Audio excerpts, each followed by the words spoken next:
guys, balik lagi di Kamek Cerita. Kali ini gue bakalan bahas satu kasus ya. Ini tuh tentang The Golden State Killer. Jadi ini tuh tentang catatan darah sang hantu bayangan. Ngeri banget nggak sih, ya kan? Nah ya, ini kalau boleh kalian subscribe dulu YouTube Kamek. Yuk sekarang ya. Terus juga di like, di komen-komen ya, di share juga. Dan selamat menikmati ya Kamek Cerita episode kali ini. Gua nggak akan berbicara panjang lebar, jadi kita langsung aja ya guys ya ke ceritanya. Jadi bayangkan ya, lo tuh hidup di California tahun 1970-an.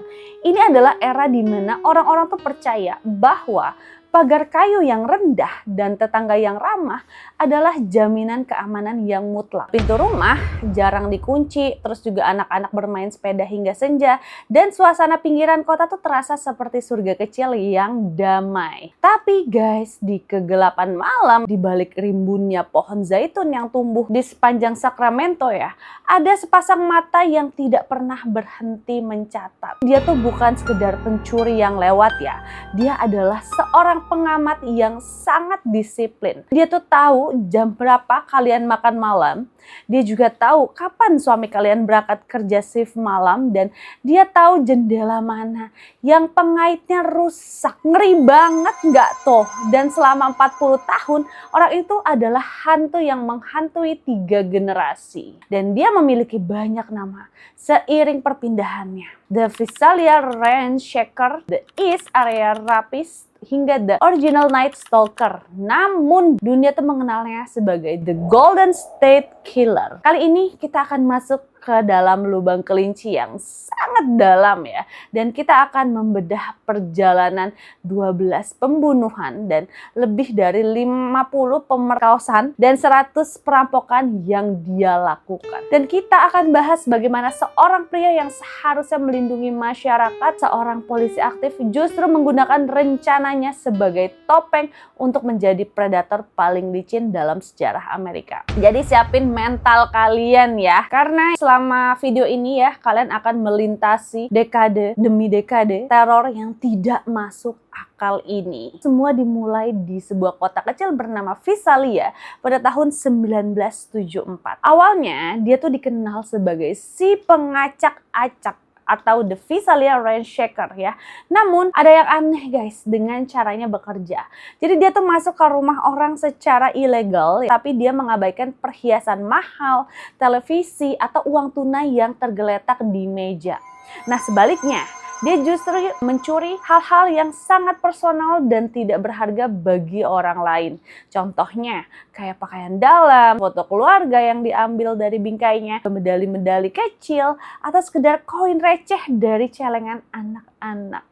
Nah, kenapa nih dia melakukan itu ya? Jadi di sini karena ini adalah fase laboratoriumnya. Dia tuh tidak butuh uang kalian guys. Dia butuh rasa power yang sangat menyentuh barang yang paling pribadi milik kalian. Jadi dia tuh memang sengaja meninggalkan jejak, mengacak-ngacak isi lemari dan menyebarkannya di lantai. Agar penghuni rumah tahu bahwa ada orang asing yang baru saja masuk ke ruang paling private mereka. Dan dia tuh sedang belajar cara bergerak tanpa suara di dalam rumah asing. Mempelajari tata letak rumah pinggiran kota yang serupa dan menguji seberapa jauh dia bisa bersembunyi di kegelapan. Puncaknya guys terjadi saat detektif William McGowan mencoba menjebaknya di sebuah lorong gelap. Jadi di sini pelaku nggak panik sama sekali. Dia malah justru melepaskan tembakan yang tepat mengenai senter di tangan McGowan. Jaraknya hanya beberapa inci dari wajah sang detektif. Dan dalam sekejap dia menghilang di kegelapan seperti bayangan. Nah kejadian itu membuktikan satu hal guys. Dia bukan amatir. Dia tahu cara menggunakan senjata dan dia tahu cara melarikan diri di bawah tekanan. Setelah kejadian itu, dia lulus dari Visalia dan dia pindah ke Sacramento ya. Dan di sanalah intensitas kejahatannya berubah menjadi sesuatu yang jauh lebih ganas dan berdarah. Dari tahun 1976 sampai 1979, Sacramento menjadi neraka guys. Dia bukan lagi sekedar pencuri barang pribadi. Dia mulai menyerang pasangan di rumah mereka sendiri. Metodenya tuh sangat militeristik ya dan penuh perhitungan. Dia akan masuk melalui jendela atau pintu belakang.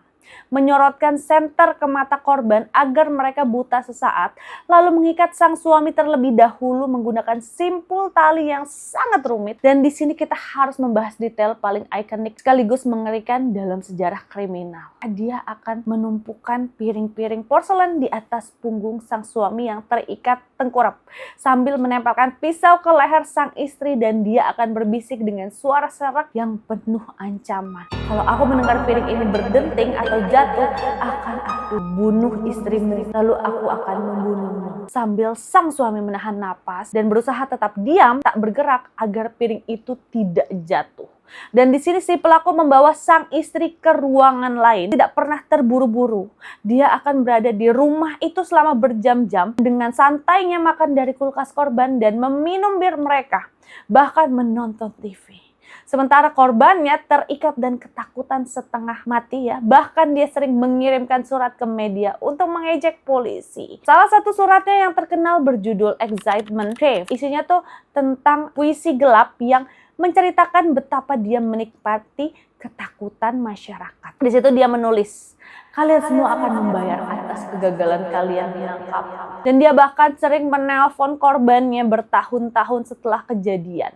Dan ada satu rekaman telepon di mana dia hanya berbisik, gonna kill you, gonna kill you, berulang-ulang, dan suara yang seolah-olah datang dari lubang kubur. Lalu suara itu menjadi pengingat bagi para korban bahwa meskipun pintu mereka sudah dikunci rapat, dia tuh selalu ada di sana, mengawasi dari bayang-bayang. Kenapa dia tidak tertangkap selama puluhan tahun? Ada alasan teknis yang selama ini diabaikan. Pelaku selalu menggunakan simpul tali yang dikenal sebagai diamond hitch. Ini bukan simpul biasa yang biasa dipelajari anak sekolah atau warga sipil awam. Diamond hitch adalah simpul rumit yang biasanya digunakan oleh pelaut, orang militer, atau polisi hutan untuk mengikat beban berat di punggung hewan agar tidak bergeser. Penggunaan simpul ini sejak awal seharusnya sudah menjadi petunjuk besar ya guys ya, bahwa pelakunya adalah orang yang sangat terlatih atau memiliki latar belakang kedinasan. Namun disinilah letak kegagalan sistem hukum Amerika saat itu. Jadi ego antar departemen kepolisian sangatlah besar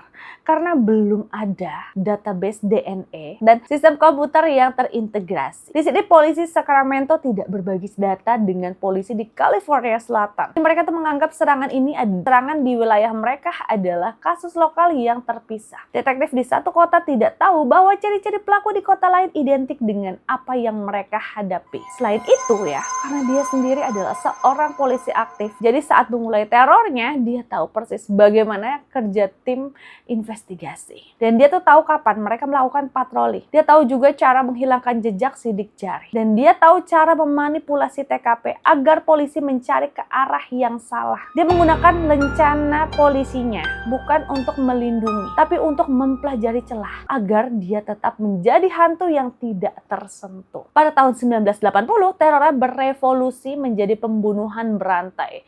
Salah satu kisah yang paling menghancurkan hati adalah kisah Kate and Patrice ya. Jadi Kate adalah seorang dokter muda yang baru saja memulai karirnya dan Patrice adalah seorang perawat. Mereka adalah pasangan pengantin baru yang sangat dicintai oleh lingkungan mereka. Dan mereka punya masa depan yang sangat cerah.